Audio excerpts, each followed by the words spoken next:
construction of it. Oh, all right. So So you put it off, huh? we haven't lost our contact with the area. That looks like the deal we're gonna go with, you know. Okay. Because I remember you saying you weren't gonna be around. I know, it was like, but he was, it was a good, you know, he had gotten furloughed. Ready to go? So he was with the same company. Go ahead. Okay. All right. 7:07.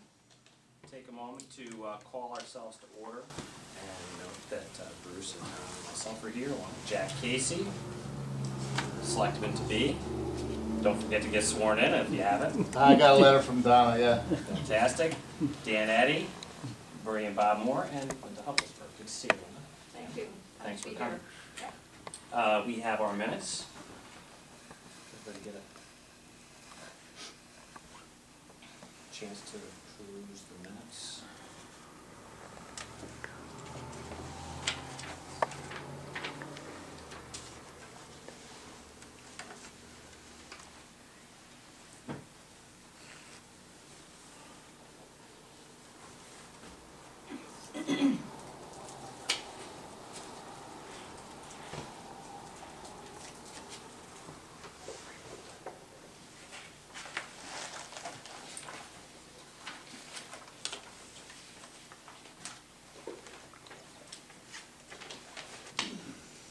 You already looked at the pictures up there?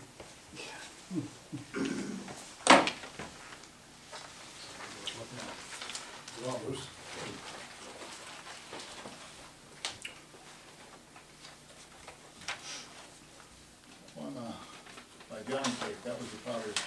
Whoa. This one's bad too, huh?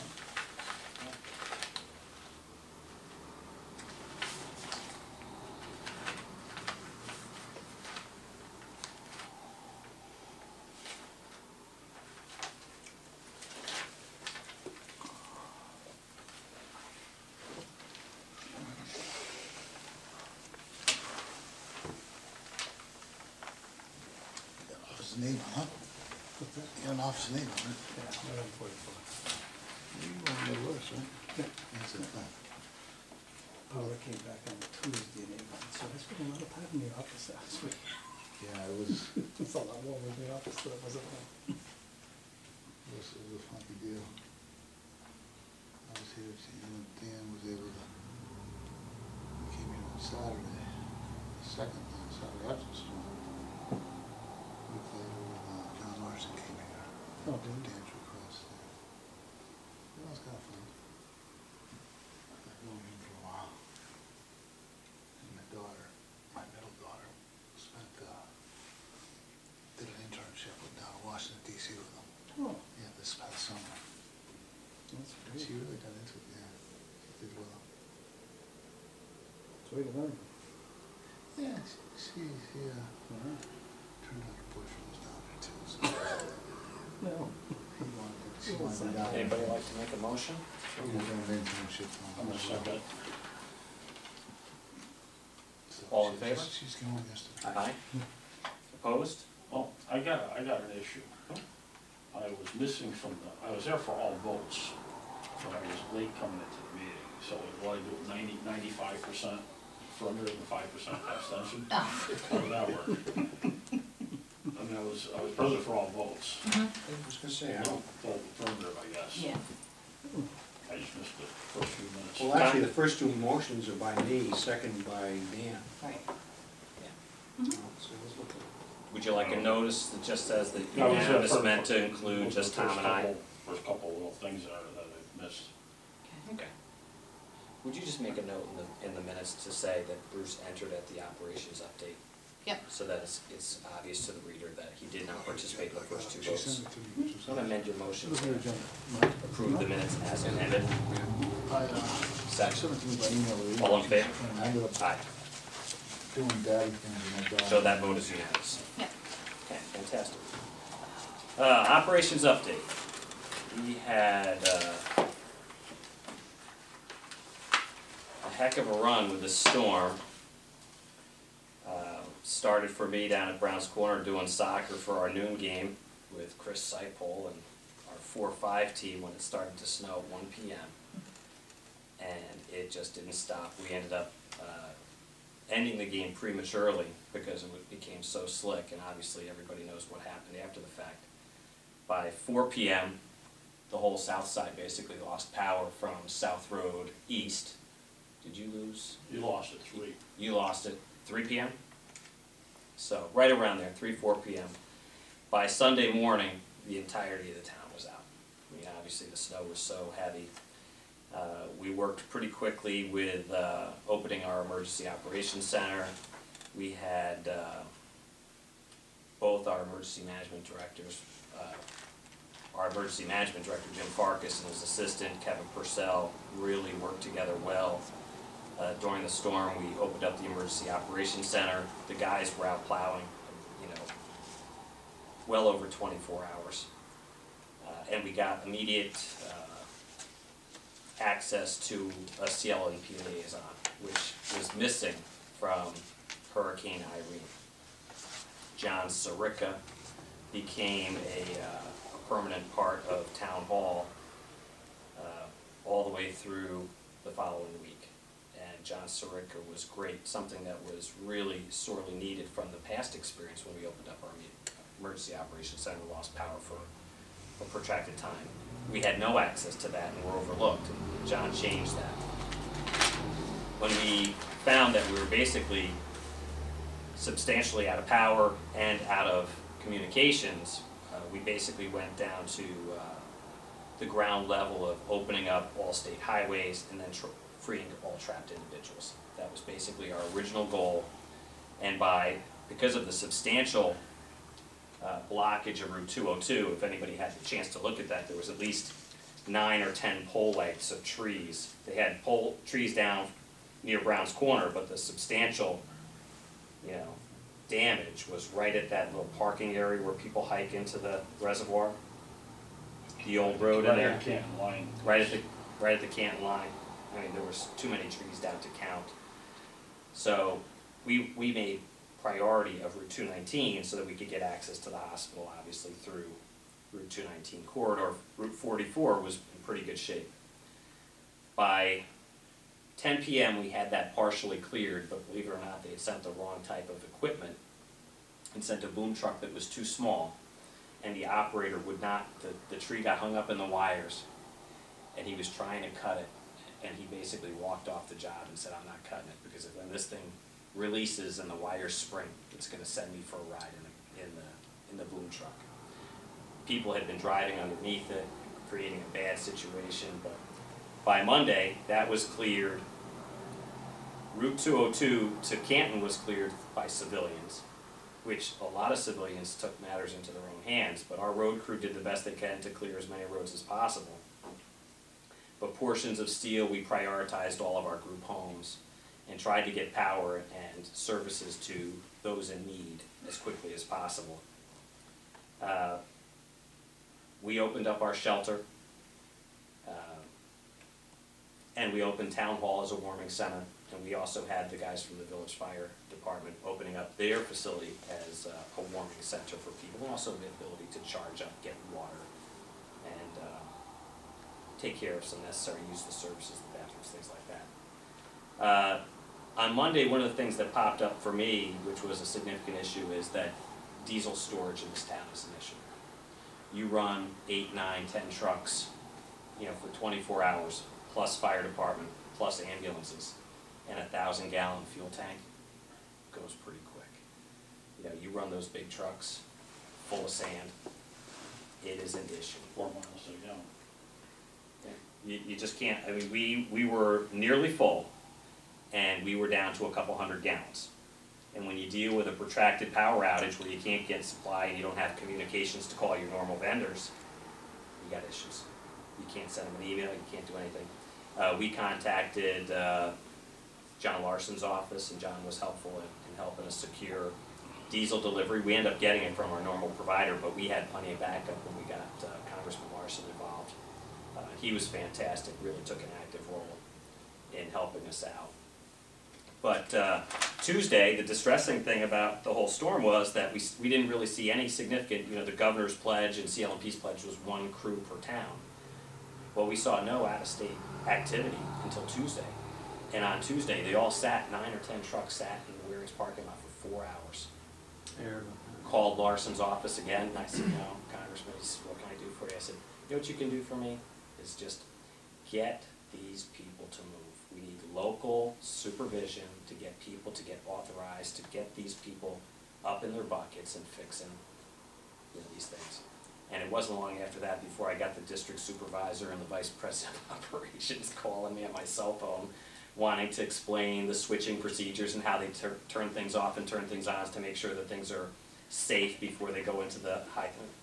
You know, the obvious thing for all of us is we know that there's no power anywhere in the lines, but they have to go through their protocols. But,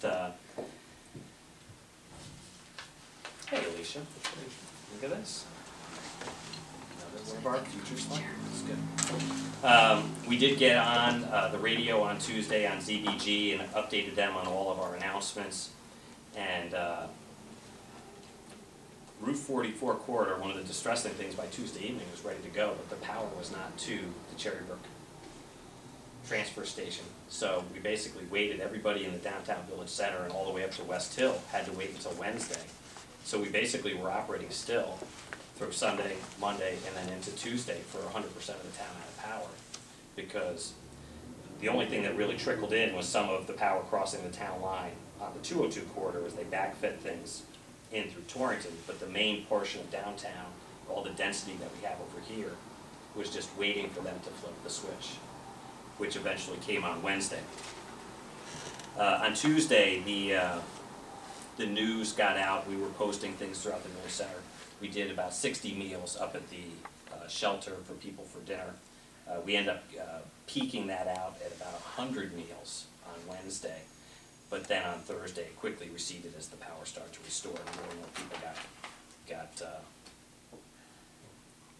got their power back. Wednesday, you know, throughout the day, every day, you know, basically John Sirica, the liaison, and I were just tracking down crews and making sure we could facilitate any way, shape, or form that we could expedite them being in a bucket, trying to get as many people on, you know, in terms of service as quickly as possible.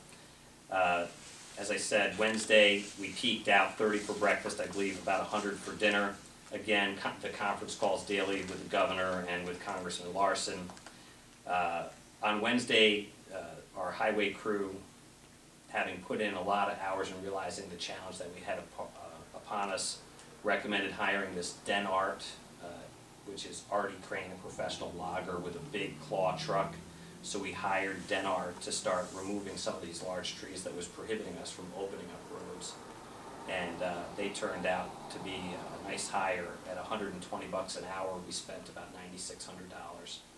And they worked for about 8 days straight. I can't get the total hour count, but if you did the math, you could get it. So all along, you know, as our power was starting to be restored and we got it, you know, down to the 50% point or 60% point, you could sense the anxiety of all these surrounding towns that weren't coming down as quickly as ours in terms of where are the trucks, and the Farmington Valley. You could just sense how hard they got hammered because Simsbury and Farmington and Avon and Summers and Granby and some of the areas right to our east really just got very, very hard hit by the storm. And I have to tell you that the messages that you're hearing on these conference calls with the governor, which are usually pretty sedate, were turning to be, you know, very emotional and very agitated by people that are just not seeing any progress, you know. Thursday, having responded Thursday, we actually saw a slow day on Thursday because our power really came back and we had a vast majority of our people on Thursday. So we really didn't have good representation from CLMP on Thursday. We really only had one crew. And then Friday, it returned. Thursday, really we saw things start to settle down at the shelter and as people got back, as I was saying. Friday, we closed the shelter due to the lack of demand that we saw on Thursday night.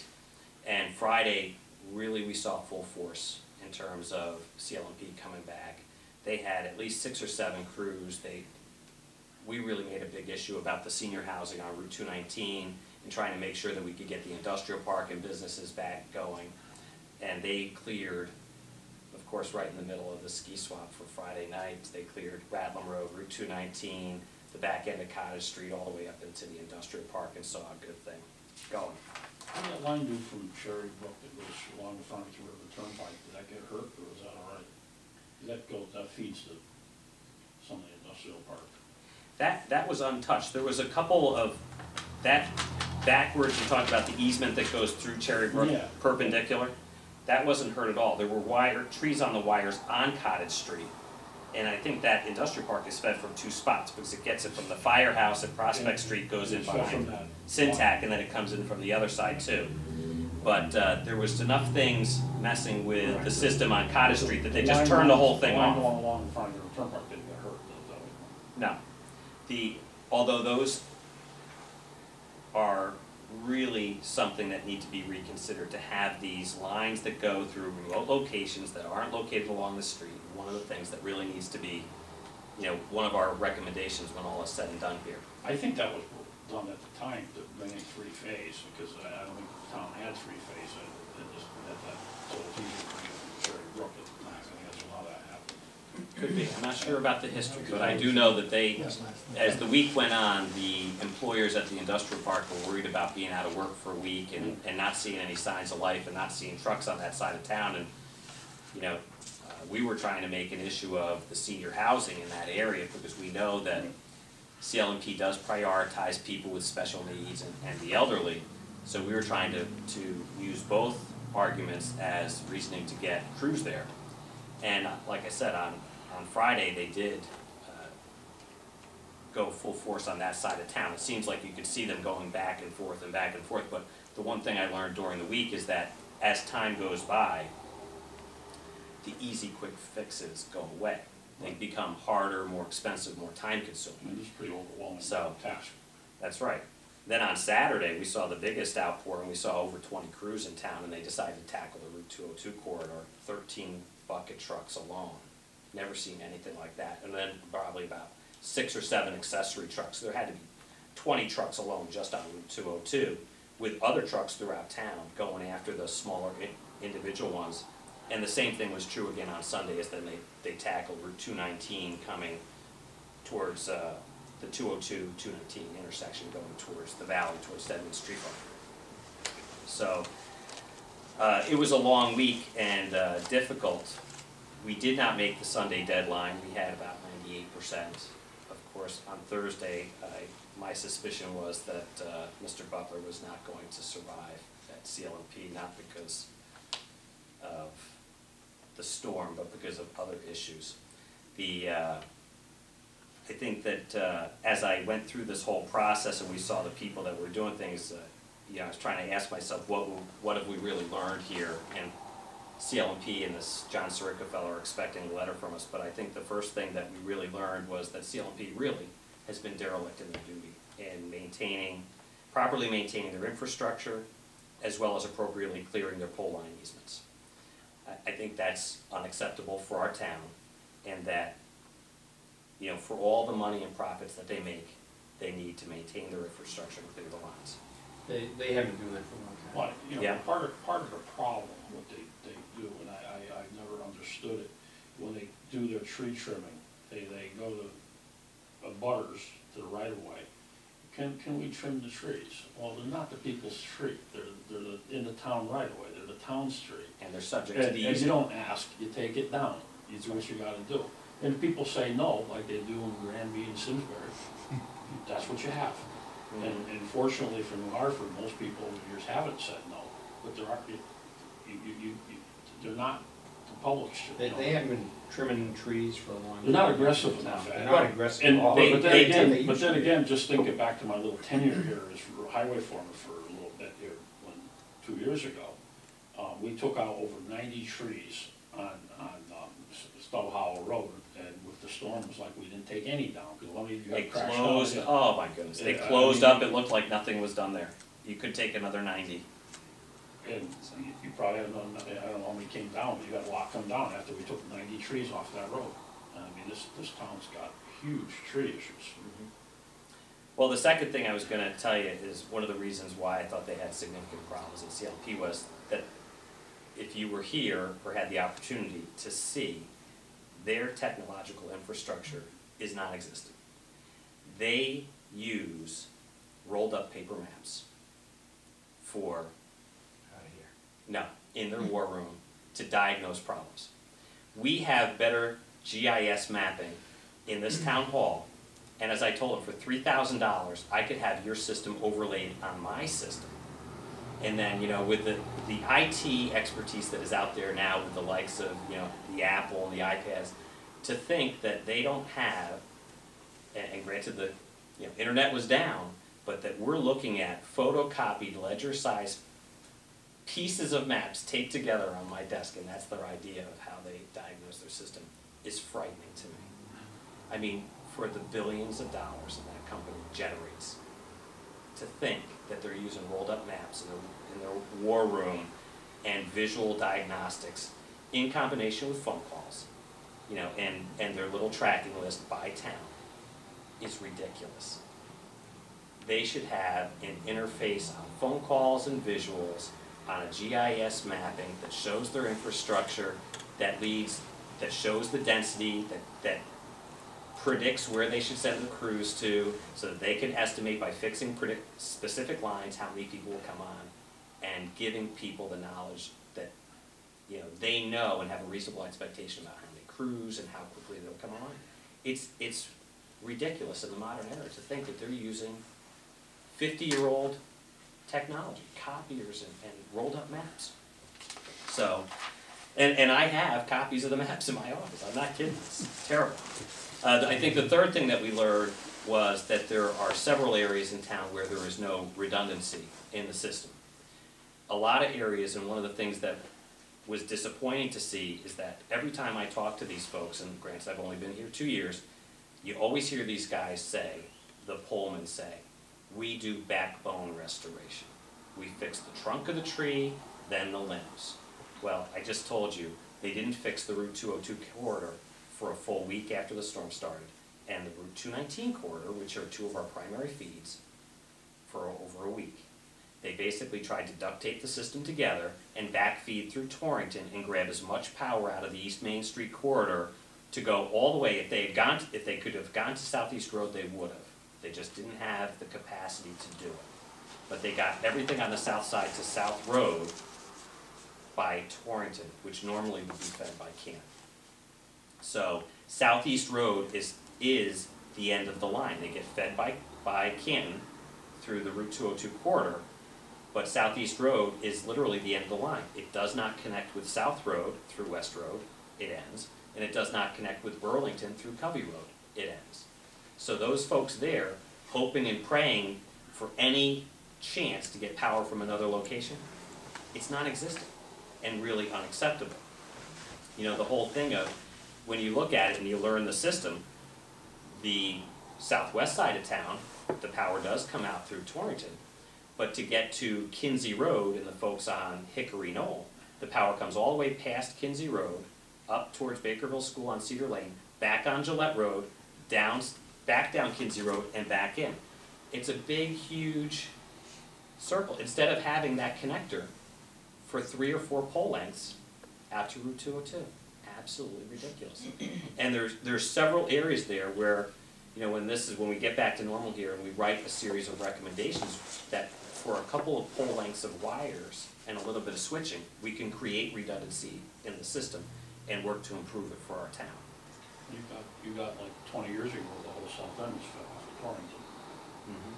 You know, all subdivisions of it, they couldn't. They had to bring more power. Push enough juice through the East Main Street. So they had to add the other lines. But if you look at Ramstein Road, you got a stretch there where it's only cable TV. What's the name of that new subdivision on Ramstein as you're going south on the right-hand side? From there down, there's about 8 pole lengths that the cable TV company owns. So there's no phone lines. Flanders Crossing. Yeah, and no electricity on those poles. Mm-hmm. Well, I think and I'm trying to wrap up some of our learning lessons and recommendations here.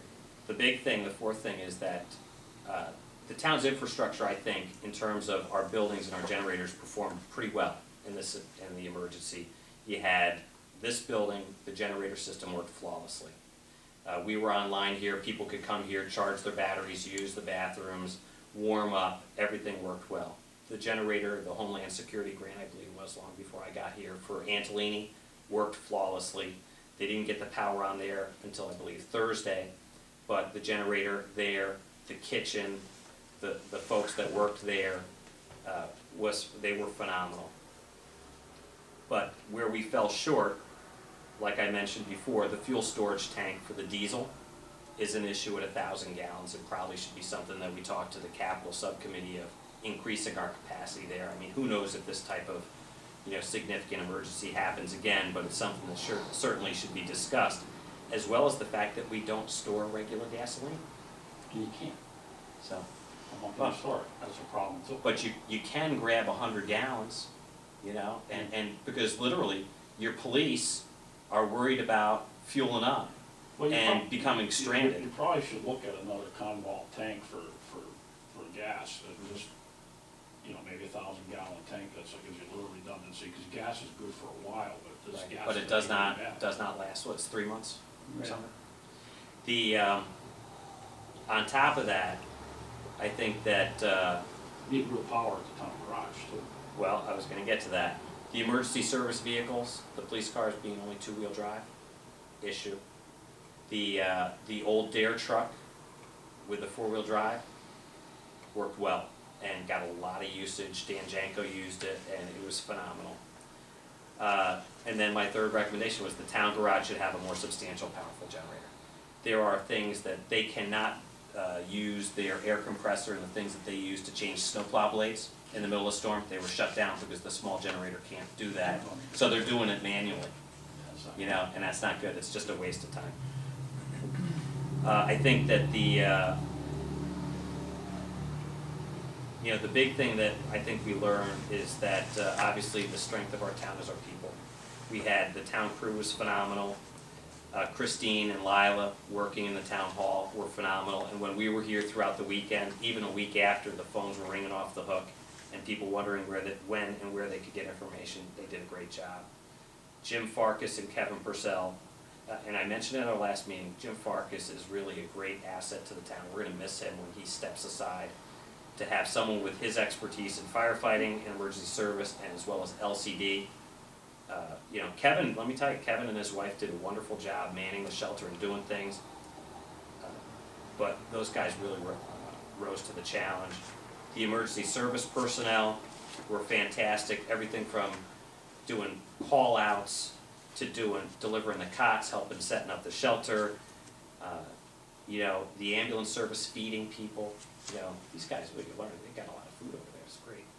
So the school staff and Dr. Phillip, again, if you recall, last winter when we had the big snowstorm in January, and when we made requests of them to shovel off their roofs, and they complied, it was fantastic.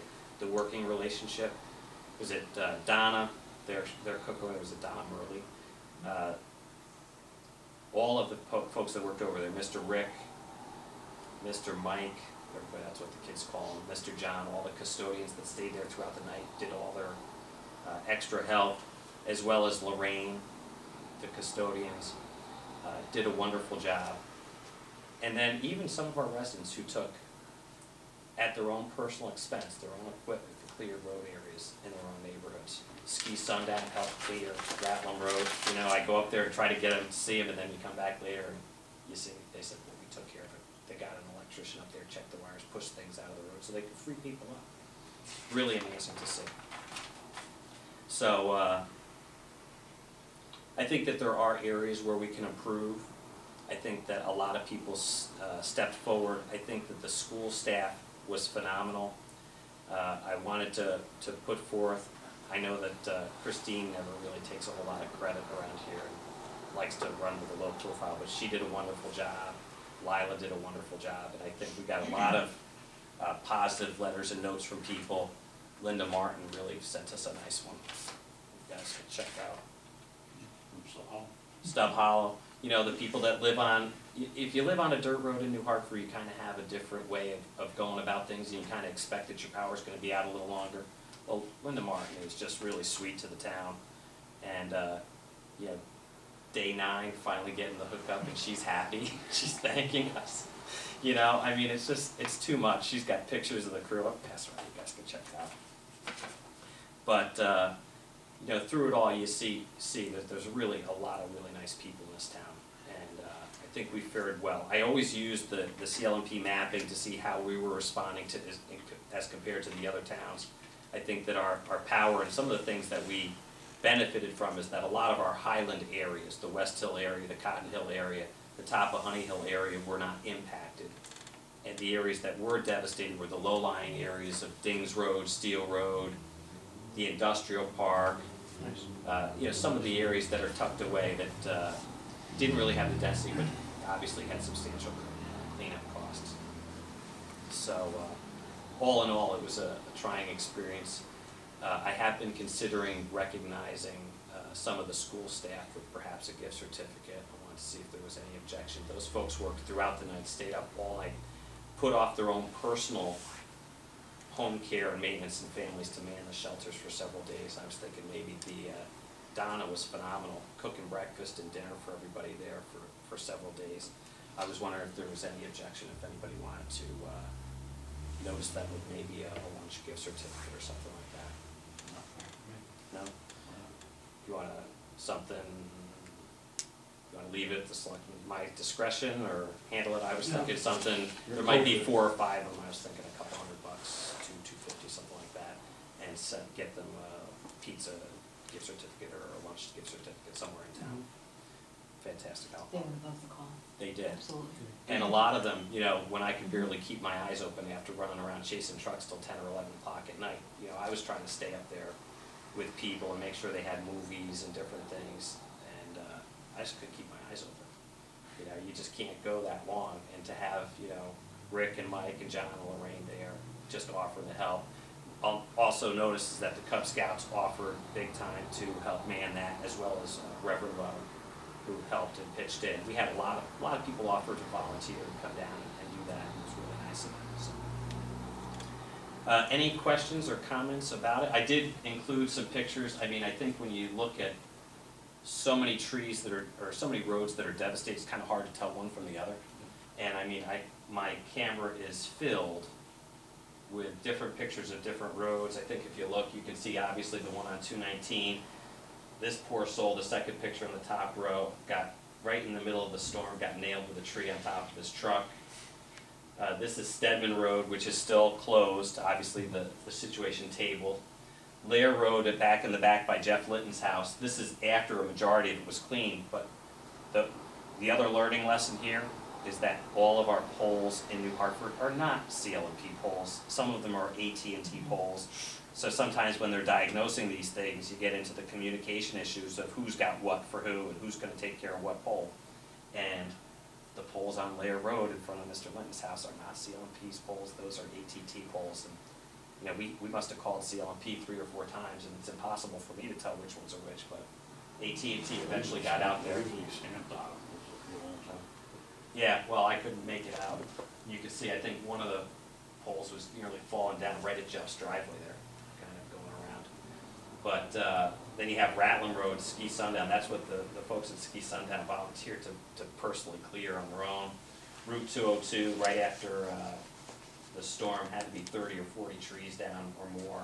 Steel Road, I think those folks are, especially after Irene, are getting used to getting hard hit and not having power. Because God, they've been through a lot over the last couple months. And then the bottom row, some of the restoration effort. This guy, Denart, was fantastic. I met with the guys that were on the approved debris removal, the national firms that wanted to give us 50 trucks and charge us, you know, hundreds of thousands of dollars. This guy got the vast majority of the log length stuff for, like I said, $95 or $9,600. And then obviously CLMP and a lot of the out-of-state guys. I can't tell you, we had people from New Hampshire, Quebec, North Carolina, all over the place in here, and they were the most friendly people. But again, the learning lesson is they didn't get here till Tuesday, you know, and that is just not acceptable. You know, everybody knew they were running stories about this before the storm hit. Everybody expected, you know, a foot of snow or better, and to have to wait 3 days. Butler was talking about not being prepared, they didn't know it was gonna be that bad. Mhm. With the weatherman was forecasting, so I'm talking about. That's right. And with all the leaves on the trees, everybody talked about it, everybody was online, they knew what was going on here. And we did everything we could to prepare, but bottom line is that when something like this happens, I don't know that there's a playbook to follow. It's really, you rely on the experience of the people that you have around you, and I think with the town crew and the EMDs, the guys that we have there and our emergency service guys, I think they really did a phenomenal job. On to our other updates before we go any further. Believe it or not, we were able to get a few things going here in the wake of the storm. Arrowhead up on West Hill, we did complete the paving project up there. We got them out and we're actually able to squeeze them in. Obviously, with putting another couple weeks into clearing brush and removal and things like that, Livery Pool was slated to be next. I don't think we can get to it because we were counting on having a week or two to do the rebuilding all the catch basins up there. I think Doug said there were several that had to be addressed, and the same is true with Steel Road. We got the appropriation our last town meeting, and everybody there at that town meeting basically was concerned about doing the job right and timing. I just don't think there's a way that we can, the asphalt plants will be open. I mean, we're going to be in December here before you know it. That said, in terms of doing that clearing work, I just want to be clear with you guys, the town is doing chipping. Typically, we don't do chipping for people, but the message that we're trying to send is that the town is chipping debris from trees that is generated from trees and or brush within the town's right-of-way in hard hit areas. However, we only have one chipper. So when we tell people that we are making our best efforts, knowing that it's the end of November, we also forewarn people that our recommendation to you is to try to remove it of your own accord, get a burning permit, burn it, take it to the dump, do whatever, because if you're waiting for the town who has one chipper, 85 miles of road, two sides of the road, so you're up to 170 miles worth of area, it could be a long time to get to them. So I think that people are starting to get it. They've been making a great effort. We had that little mini excavator with the claw. We had, this fella, Artie Crane doing his thing. But having said that, I think we need to be perfectly clear that when the town crew goes to people's property and they look at somebody's property and it's nothing but big green grass and no trees within the town right of way, but there's a huge pile of brush there, they're not going to remove that because this is not an opportunity for the town crew to do people's personal landscaping. It's an opportunity for them to aid in an emergency situation of removal of brush that was generated from the storm. And there has to be evidence that it came from the town's right-of-way. Reasonably, some can make the claim, it came from the tree across the street, I cleared it out of the road, fine. If you can look up there and see that there's damage to those trees, that's fine. But if there's all grass and things like this, and this is what it's difficult for Christine to try to relay this because people hear what they want to hear, and they hear us sending the message that we're trying to help, we're trying to do some chipping, and they see the trucks going around. But we need to be perfectly clear here that we're not a personal landscaping So there's service. probably nothing more inefficient than trying to take brush out of a pile and then put it into a chipper. Yeah. If it's being generated, if you're chipping it at the same time, you can do it pretty quick. But when it's all piled up, it's all tangled together, that's an impossible, miserable task. As the town road crew guys, when they were recommending hiring this, you can only do that for a couple hours before you're spent trying to pull it out. But they do have the little mini excavator, has a claw on it, and they can generate it, but it's a slow process. The chipping brush is not And it speedy. gets hung up, if it's bigger, you gotta That's make why little cuts into it. it's a file gets hung up. It's an impossible task. So, and they're making progress on it. There are still areas that need to be done, but they're working along it. So I just want to be clear so that everybody understands if people call you guys or any of our new selectmen coming forward, they understand that what the goal of the town is that, yes, we are doing chipping. No, we're only going to do things that are generated from trees within the town right of way. And granted, there might be some situations here where we're not quite sure and they might do things, but there has to be some evidence that the brush was generated in that way. And we kind of have a pretty good handle on where the damage was the worst. And that's the areas that they're working in. Okay, beyond that, the contract on the field house is basically done. They started doing demolition up there. So we got some good progress there. They are working hard to get that thing done before the snow flies. They changed the angle of the roof, right? Yes, Okay. and they are working to install the trusses. We tried to work with Home Depot to see if we could work for Did they work? a donation. Didn't quite work out, so we did a modification to the contract and we're gonna get some trusses. We also did, believe it or not, we did our Department of Public Health water system inspection. Recall several months ago I told you that we did that at Brown's Corner. Well, now we're going through that process at Brody Park. Suffice to say that the inspection is complete and there are, I don't know if you want to call them violations, or just the system that is there does not meet the current day regulations, so we're gonna have to make some modifications there. You know, the well housing is not high enough, the sampling tap is not the right one, you know, there are no substantial violations. There's no in-ground heating oil things within 100 feet, there's no septic systems within 100 feet of the well, there's no big, you know, problems to solve here. But we have to go through their process and going through the whole thing. We've got the testing thing online. They did generate a violation because we sent in the request in the middle of June, and June ends the quarter, and we sent them in a request and said, here's our application, please advise us as how to proceed. Well, they never sent us a note on how to proceed. They just said, well, send them a violation because they haven't tested for this quarter. Like, thanks a lot, you know, we're trying to work with you guys, and this is how you help us out. It's crazy. So, Brown's Corner work is resuming. We do have Cape Cod Fence coming in the next week or so from Canton to work on the required elements in the site plan. I did talk with Tim Trout today. In my last conversation, I might have mentioned at our last meeting, is that his goal was to have the remainder of the fill removed from the site by the end of October. Obviously, the best laid plans, because of the storm, he got pushed back a little bit. He has a job going where the remainder of the fill there is going to be used on a job that he's starting in the first week of December. So his goal is to, within that window of the first week of December, if things don't go totally crazy with weather, have the last pile of topsoil broadcast out, the trailings, and there's a pile of sand there, which is just used for basic fill, to have that out of there, and we'll be back in order, going pretty good there. So, and I think we'll be looking at a way to recognize Tim in the spring, maybe for opening of things. This guy's done a lot of work there. I know that we had this handshake agreement with him, but I think that his time and the value of the fill in this economy has not really matched the quantity of his personal investment in making that park a better place.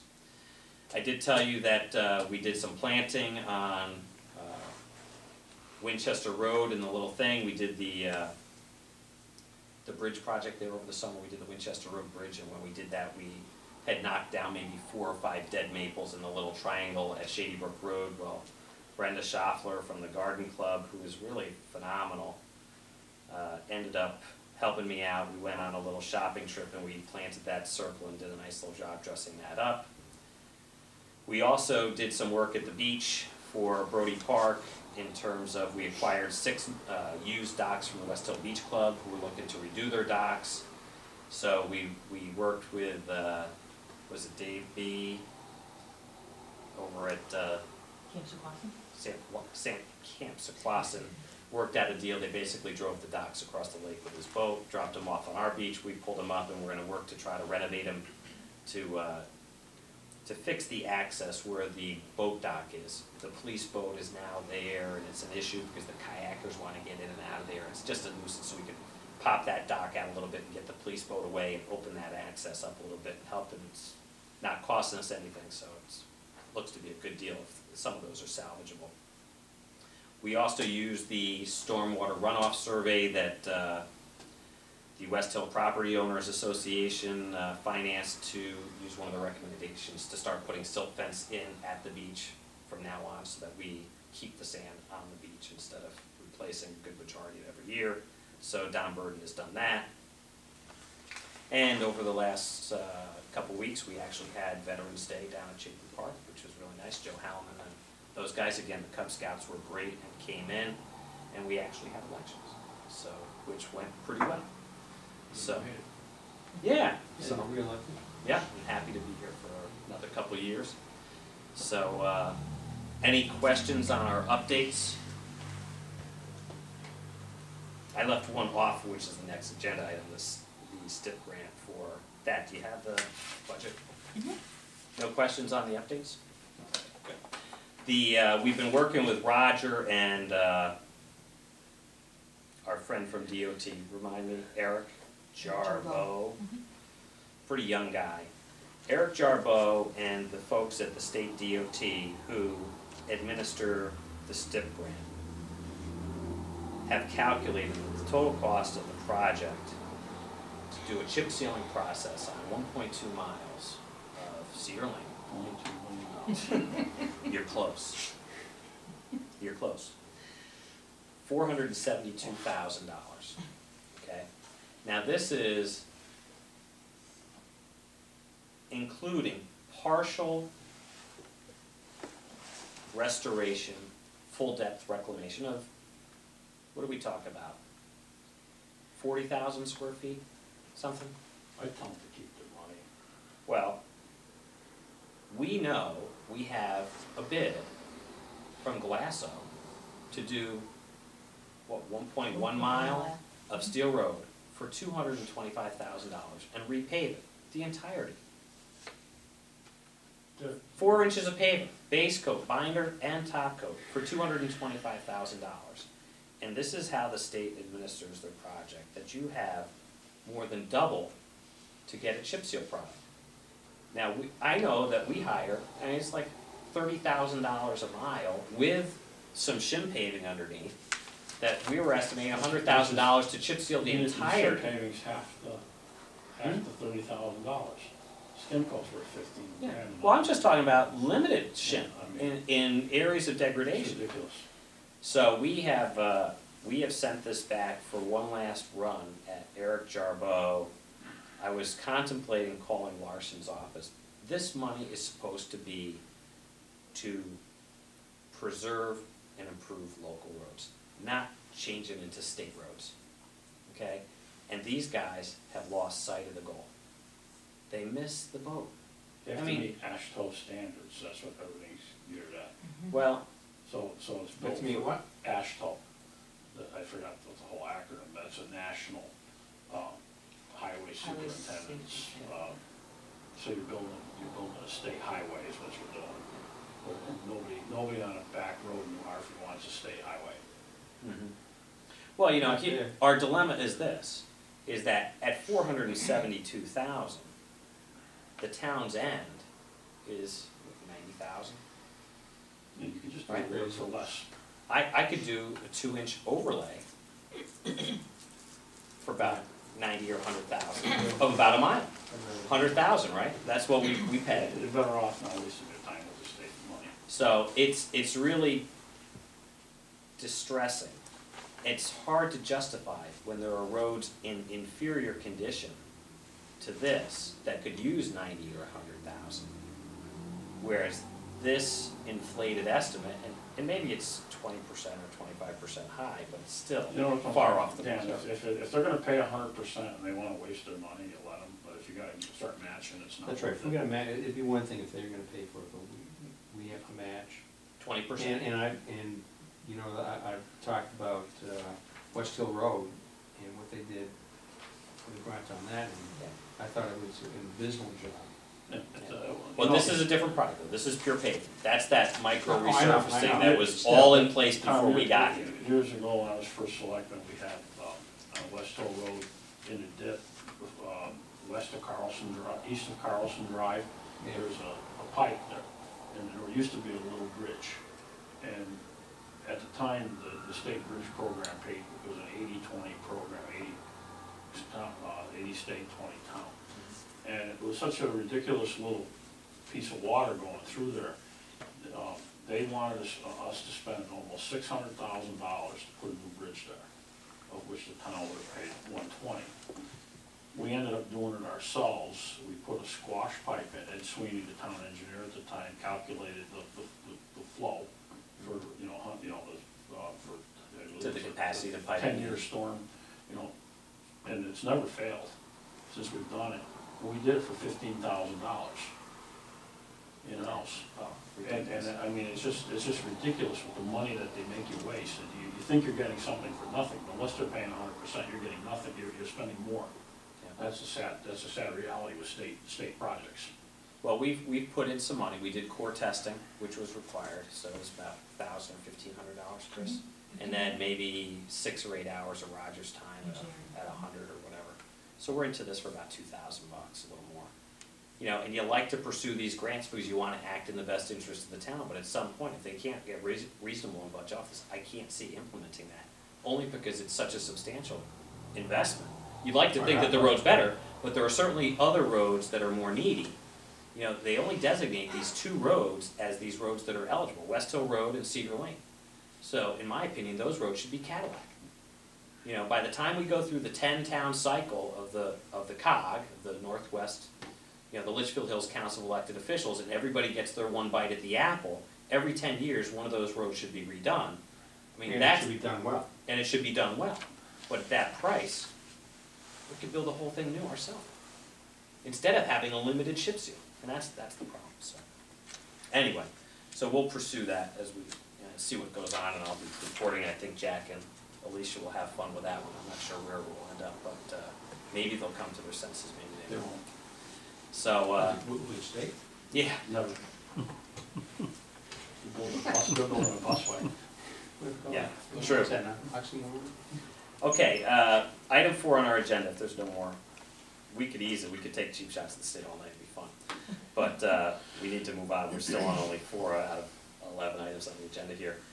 Resolution for the STEEP grant, downtown revitalization reaffirmation. This is just an affirmation. Christine Jackson at DECD Right. has asked that since she hasn't gotten around to actually writing up the financial assistance agreement for the downtown grant. We have to do a new one next month, once the new board. No. No, she says no, but I don't trust her, That's to be what you do. perfectly honest. Let's slam dunk it though. Yeah. The Just one have thing to I'll tell you is that, authorize- What do we have to do? A Motion. motion to Somebody authorize him to sign and execute agreements with the state of Connecticut Oh, for the okay. STEEP grant Yeah. funding for the downtown revitalization project. Motion. Second. discussion before we go forward, I'll just let you know that I would have included part of the updates. Ron Dufour has finished. We have the 2 grants that are ongoing. The Main Street sewer here, Ron Dufour has completed the surveying, which will be used for the entirety. Okay, so if you drive around, you see the little posting around over by the library. This whole thing, the survey's been done and delivered. So the sewer rehab out here by the post office should be fast-tracked. I know that we've all been interested in where that's going. The next step is we're prioritizing the easy repair, because that is quantifiable. But the next step is, now that we have everything surveyed, it goes back, the Main Street thing, goes back to CDM, their engineers put it, and we get a fully developed site plan with surveying information. So we decide next board. I know you were interested in how that was going. Seems like it's taken forever, but you realize it just takes time when you get all these other grants going on. So, all in favor? Aye. Aye. Thank you. Yep. Appointments to boards and commissions, we have an appointment for our Commission on Aging.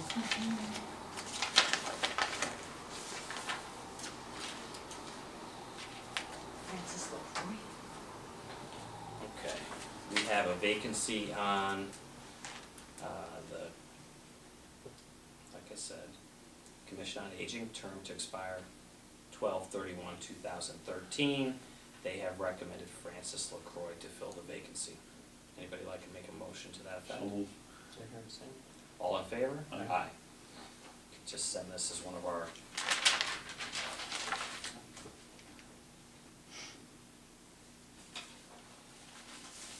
Fantastic. Okay, Chris, you got that map in your possession?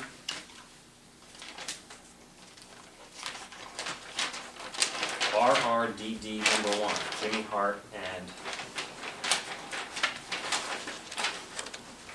the transfer station. They are asking for us to take a vote on a proposed land transfer. And part of this is generated. They are looking to give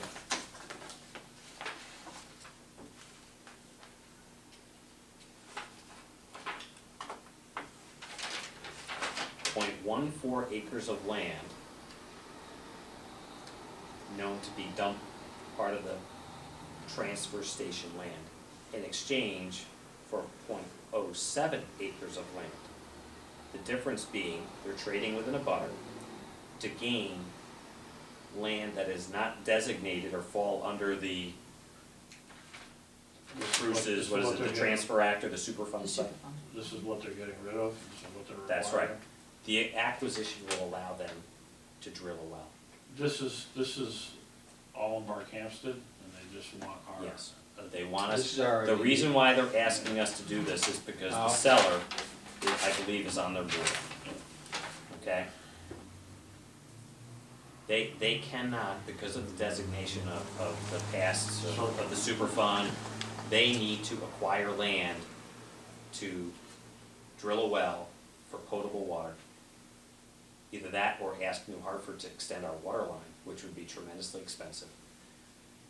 This So is, they gain this, they're gaining this, this, and they give us giving this. away this, We're giving our RDD. so, No cash. no cash. No money will change hands. District will pay all transaction costs, including an A2 survey to establish. They will? The district, our RDD, is paying all transaction costs.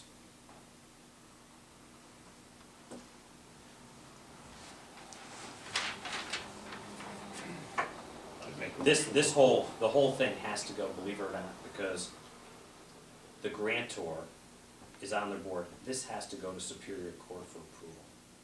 So this is cursory, a judge has to approve this transaction, but they want to know if we have any objection to it.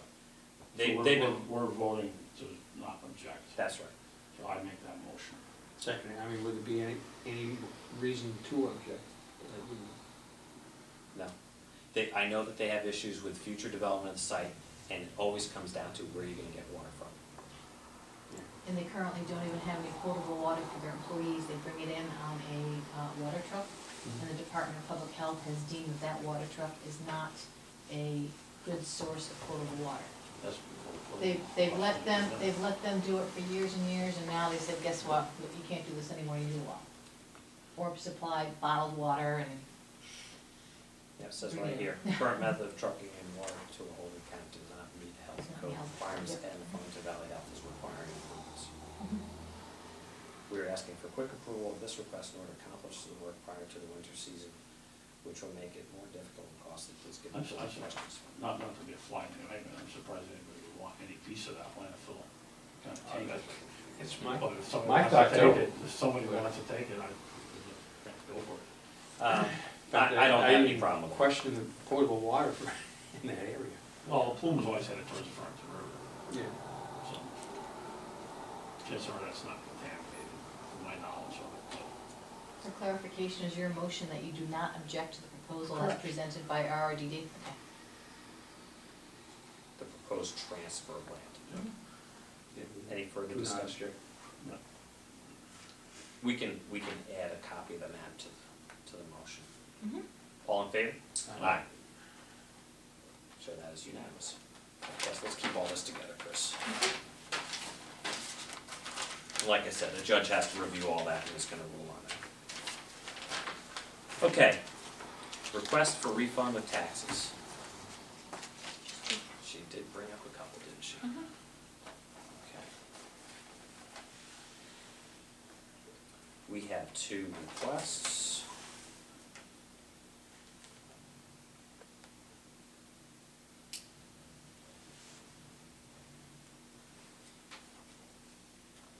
One for a duplicate payment, $254.10. On real estate, another one for a proration on a car, $30.06. Motion to approve as presented. Sir? All in favor? Aye. Anybody opposed? No?